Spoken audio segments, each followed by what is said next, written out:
ALC में अगर हम मेल्स की बात करें तो मेल्स का जो कट ऑफ है दैट वुड बी अराउंड, कोई गवर्नमेंट मेडिकल कॉलेज जो है वो बच्चे को मिल जाएगा।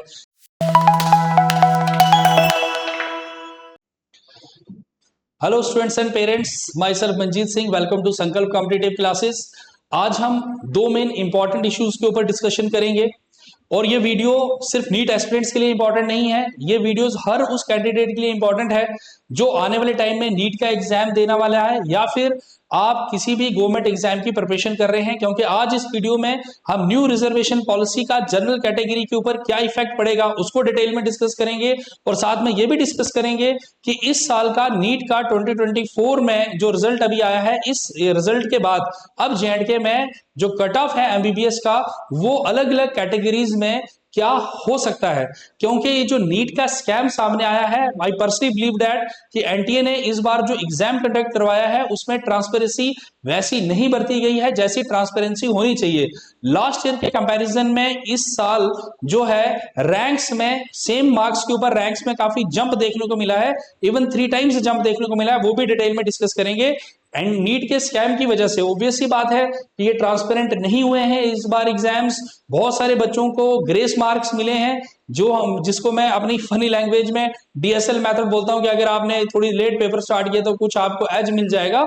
ये सब जो इस बार एनटी ने किया है ये एक्सेप्टेबल नहीं है। लेकिन अभी हम अपने मुद्दे को कन्फाइन रखते हैं कि नीट का अगर ये जो इस बार का रिजल्ट आया है अगर यही कंटिन्यू रहता है, नीट का एग्जाम नहीं होता है, उस केस में डिफरेंट कैटेगरीज में जेएंडके में क्या कट ऑफ रह सकता है, इसको डिस्कस करते हैं। और इसका रीजन क्या है कि ये कट ऑफ जो है इस बार और बढ़ेगा। मैंने जो पिछली बार प्रेडिक्ट किया था उससे अब ज्यादा कट ऑफ रहेगा। तो उसका रीजन समझाने के लिए हम यहां से स्टार्ट करते हैं कि थोड़ा सा कंपैरिजन करते हैं कि इस साल नीट का जो एग्जाम हुआ उसमें जो मार्क्स बच्चों ने लिए हैं, किस मार्क्स पे क्या क्या रैंक है, अगर आप थोड़ा सा देखें तो काफी कुछ आपको समझ में आ जाएगा कि रैंक भाई बहुत ज्यादा इस बार जो कट ऑफ है वो इंक्रीज होने वाला है। लास्ट ईयर अगर 270 मार्क्स पे बात की जाए तो दो बच्चे 270 मार्क्स पे थे, लेकिन 2024 में 1 to 67 रैंक जो है वो 720 जो जिन बच्चों के मार्क्स थे वो 67 स्टूडेंट्स हैं। ऐसे ही अगर हम आ जाएं 715 मार्क्स के ऊपर, तो अगर हम 715 मार्क्स की बात करें तो 715 मार्क्स पे 2023 में 19 स्टूडेंट्स थे, जबकि 2024 में 177 स्टूडेंट्स हैं। तो आप देख रहे हैं मतलब बहुत ज्यादा स्टूडेंट जो हैं वो इंक्रीज हुए सेम मार्क्स पे। अब हम एक ले लेते हैं 665 मार्क्स जिन बच्चों के थे, ये रैंक लास्ट ईयर था 3893, लेकिन इस साल यही रैंक जो है वो 17,000 है।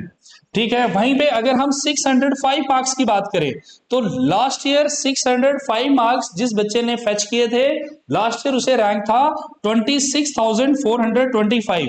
इन रेस्ट ऑफ इंडिया अगर आपका 610 615 स्कोर नीट में होता था तो आपको हम ये मानते थे कि कोई ना कोई गवर्नमेंट मेडिकल कॉलेज जो है वो बच्चे को मिल जाएगा। लेकिन वो क्यों मिल जाएगा? क्योंकि भाई ये जो नीट का एग्जाम है ये जो फाइट है वो मार्क्स की नहीं है, ये फाइट रैंक की फाइट है। आपको एक स्पेसिफिक रैंक के अंदर आना पड़ेगा सिलेक्शन कंफर्म करने के लिए। तो लास्ट ईयर 605 मार्क्स पे आपको रैंक मिला था 26,485।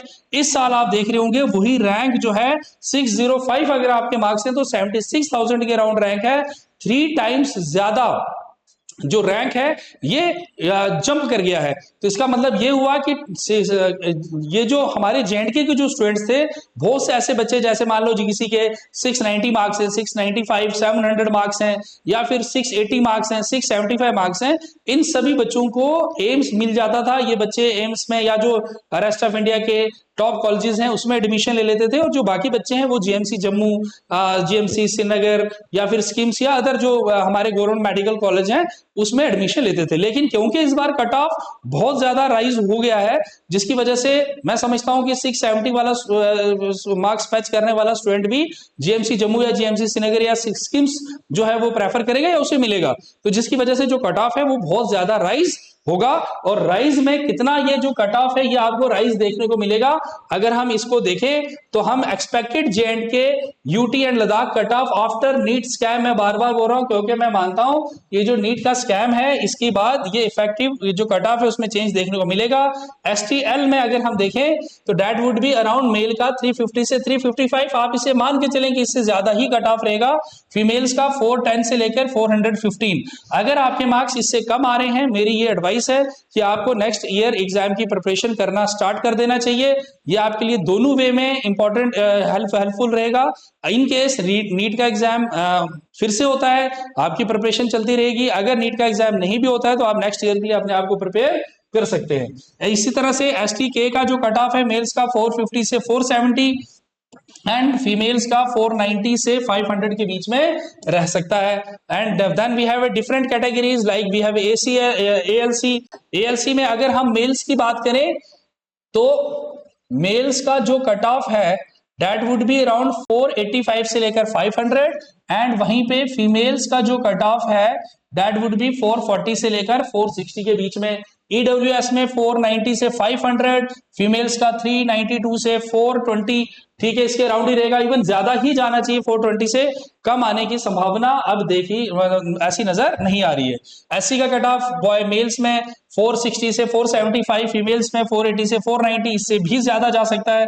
ST का कट ऑफ जो ओल्ड कैटेगरी है 475 से 490, जबकि फीमेल्स में 450 से लेकर 465 के बीच में। ST पहाड़ी का 460 से 470 मेल्स का एंड फीमेल्स का 400 से लेकर 415। OBC का वहीं पे 565 से लेकर 580 एंड मेल्स का कट ऑफ एंड फीमेल्स का 530 से 540 के बीच में जा सकता है। MBBS की बात कर रहे हैं हम यहाँ गवर्नमेंट मेडिकल कॉलेज की, अभी हमने एसकॉम्स को इंक्लूड नहीं किया है। RBA का कट ऑफ जो है वो मेल्स का 600 से 610 के बीच में जा सकता है, जबकि फीमेल्स का 545 से 560 के बीच में ये कट ऑफ रह सकता है। अब हम अपनी फेवरेट कैटेगरी की बात करते हैं, that is what general category. ठीक है, जनरल कैटेगरी में अगर हम देखें तो मेल्स का जो कट ऑफ है that would be around 630 to 640 और वहीं पे फीमेल्स का जो कट ऑफ है that would be around 580 to 595 के बीच में रहेगा। कट ऑफ काफी ज्यादा जो है वो जंप किया है और इसका रीजन जो है वो यही है कि बहुत सारे बच्चों का जो इस बार रैंक जो है वो इंक्रीज हुए हैं। और कहीं ना कहीं ये समझ में बिल्कुल आता है कि इस बार NTA ने जो नीट का एग्जाम करवाया है वो ट्रांसपेरेंट वे से नहीं करवाया है। बहुत से ऐसे पॉइंट्स हैं जो ये दर्शाते भी हैं कि नीट का एग्जाम जो है वो इस बार ट्रांसपेरेंट वे से नहीं हुआ। हम सबकी मिनिस्ट्री को रिक्वेस्ट रहेगी कि एक ट्रांसपेरेंट जो कमेटी है फॉर्म की जाए ताकि इस पूरे के पूरे जो एग्जामिनेशन प्रोसेस है उसको एक ट्रांसपेरेंट वे में एग्जामिन करें, ताकि इतने सारे बच्चे, देखो बच्चे बहुत ज्यादा मेहनत करते हैं साल भर, पिछले 13 सालों से मैं खुद ही फिजिक्स पढ़ा रहा हूं, बच्चे बहुत मेहनत करते हैं एंट्रेंस एग्जाम की प्रिपरेशन के लिए, और एंड पे अगर एग्जाम ट्रांसपेरेंट वे से कंडक्ट ना हो, इससे दुख की बात नहीं हो सकती। और एक मेंटल प्रेशर जो बच्चे फील करते हैं वो तो एक आम आदमी समझ भी नहीं सकता कि कितना टफ ये सिचुएशन इस समय पेरेंट्स के लिए भी है और बच्चों के लिए भी है। ठीक है, एंड देन अब हम थोड़ी सी यहां पे बात करने जा रहे हैं कि न्यू रिजर्वेशन पॉलिसी का भी जनरल कैटेगरी के ऊपर सबसे ज्यादा इफेक्ट, बड़ा इफेक्ट देखने को मिलेगा। अगर अभी तक आपको नहीं पता कि न्यू रिजर्वेशन पॉलिसी क्या है, आप इस समय ध्यान से देखें। आप अगर नीट के एस्पिरेंट है तब भी देख सकते हैं, आप अगर JKSSB या JKPSC की प्रिपरेशन कर रहे हैं तब भी आपके लिए इंपॉर्टेंट है, या आपके सिबलिंग्स या आपके बच्चे अगर एंट्रेंस एग्जामिनेशन की J&K में एंट्रेंस एग्जामिनेशन की प्रिपरेशन कर रहे हैं तो ये वीडियो और ये वाला जो एनालिसिस है आपके लिए बहुत ज्यादा इंपॉर्टेंट है कि एक्चुअली में कितनी सीट्स इस समय जनरल कैटेगरी के लिए हमारी जो J&K UT है इसमें अवेलेबल है। ठीक है, न्यू रिजर्वेशन पॉलिसी की माने तो SC कैटेगरी की 8% रिजर्वेशन है। ठीक है, then we have scheduled tribes ST, इसकी 10% रिजर्वेशन है। शेड्यूल्ड ट्राइब जो न्यूली एडिड हुई है इसकी 10% रिजर्वेशन है। ठीक है। अदर बैकवर्ड क्लासेस की पहले 4% रिजर्वेशन थी, अब इंक्रीज करके 8% कर दी गई है। 15 कास्ट इसमें ऐड की, लेकिन परसेंटेज जो है 4 to 8 कर दिया गया है। Residents of area adjoining line of actual control ALC, इसकी reservation 4%। Resident of backward area की रिजर्वेशन 10%। इकोनॉमिकली वीकर सेक्शन की रिजर्वेशन है 10%। इसके बाद हॉरिजॉन्टल रिजर्वेशन है हर एक कैटेगरी में।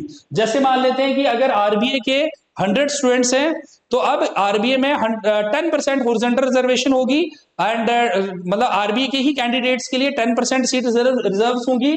किन लोगों के लिए रिजर्व होंगी?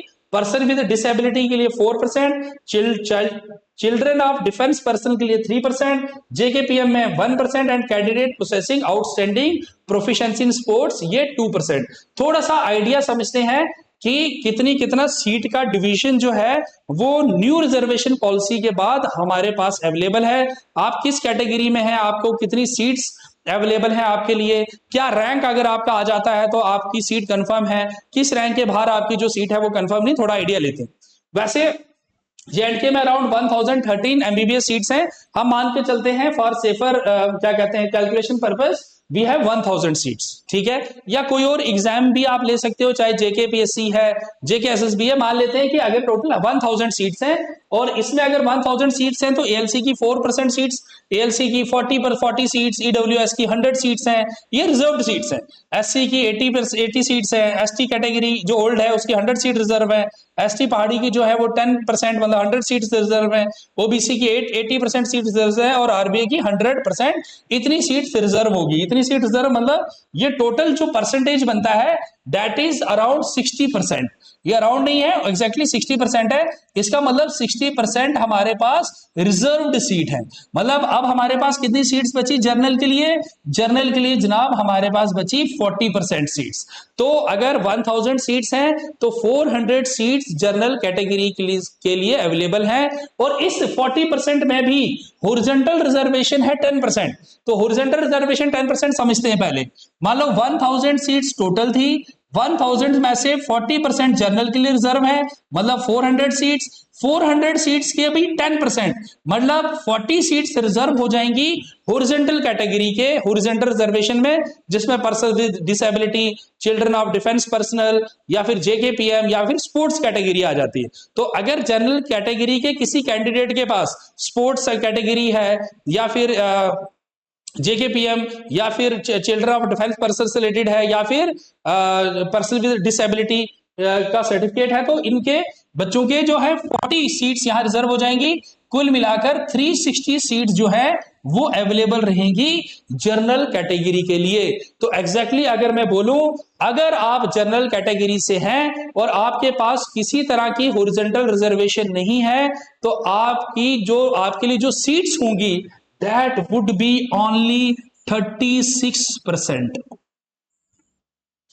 जेएंडके में 36% सीट के लिए ही जनरल कैटेगरी का कैंडिडेट फाइट कर सकता है, और ये 36% भी टेक्निकली देखें तो 36% भी नहीं है। मतलब अगर हम ऐसे लेमैन लैंग्वेज में समझे तो 1000 सीट्स जो है गवर्नमेंट ने क्या की पब्लिश की या निकाली 1000 सीट्स। इन 1000 में से आप सिर्फ 360 सीट्स के लिए ही फाइट कर सकते हैं। 360 सीट्स आपके लिए हैं, बाकी नहीं है। अगर आपका रैंक 1 से 360 के बीच में आएगा तो आपको उस पर्टिकुलर जॉब में या फिर उस पर्टिकुलर एग्जाम में या सीट अवेलेबल मिलेगी, अदरवाइज आप कंपटीशन से बाहर है। और एक इंपॉर्टेंट बात कि जेएंडके में जनरल कैटेगरी की जो पॉपुलेशन है that is 69% around according to 2011 census, और जनरल कैटेगरी की जो सीट्स हैं दैट इज अराउंड 36%। उसमें भी मान लो 1 से 360 रैंक के बीच में 60 स्टूडेंट्स, ये जो कैटेगरीज हैं, चाहे ईडब्ल्यूएस है, आरबीए है, एससी है, एसटी ओल्ड है, न्यू है, या एएलसी है, ठीक है, ईडब्ल्यूएस है, अगर इस कैटेगरी के स्टूडेंट का रैंक 1 से 360 के बीच में रहता है तो उनको जनरल ही कंसीडर किया जाएगा।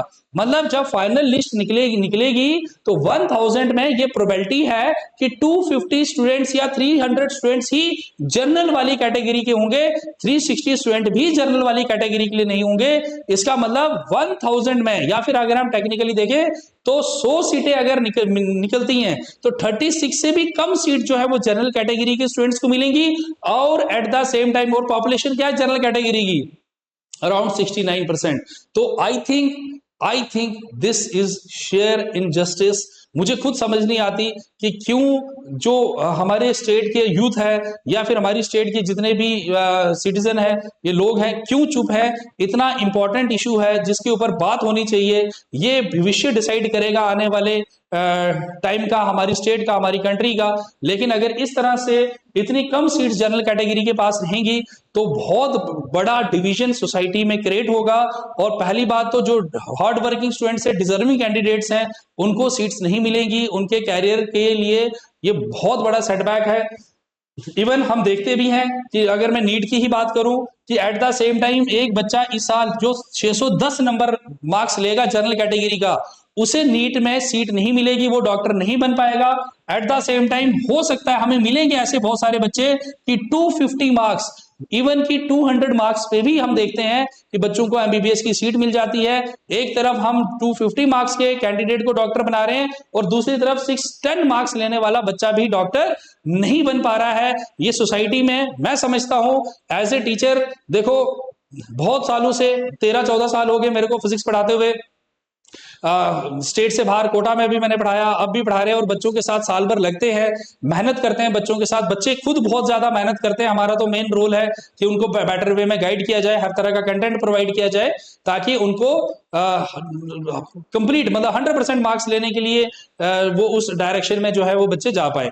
लेकिन इतनी मेहनत करने के बाद भी अगर डिजर्विंग लोग डॉक्टर्स नहीं बनेंगे, मुझे नहीं समझ आती कि किस तरह के समाज की हम कल्पना कर सकते हैं। ये थी आज का पूरा एनालिसिस। पहली बार मैं आपसे कहूंगा कि इस वीडियो को सब्सक्राइब भी, चैनल को सब्सक्राइब भी करें, वीडियो को लाइक करें और साथ में शेयर भी करें अगर आपका ये मानना है कि यहां पे इनजस्टिस हुआ है, गवर्नमेंट को पॉलिसीज बदलने की जरूरत है।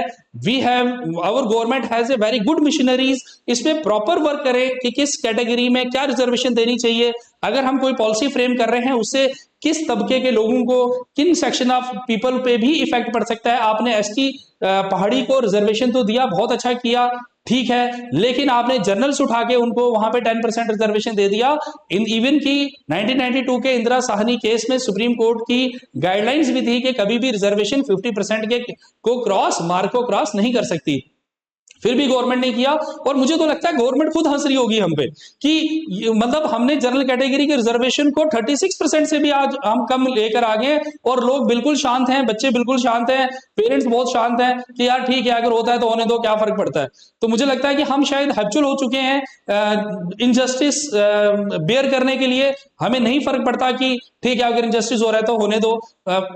इसीलिए शायद गवर्नमेंट भी कुछ नहीं कर रही, क्योंकि हम सब लोग चुप है और कोई आवाज नहीं उठा रहा। आई थिंक कि आज के बाद हम एक मूवमेंट स्टार्ट कर सकते हैं। आई थिंक अगर आपको लगता है कि इसमें कुछ ना कुछ होना चाहिए, गवर्नमेंट को इस पे एक्ट करना चाहिए, तो कमेंट के थ्रू भी आप अपनी जो बात है वो रख सकते हैं। And wish you all the best nits aspirants and thank you so much.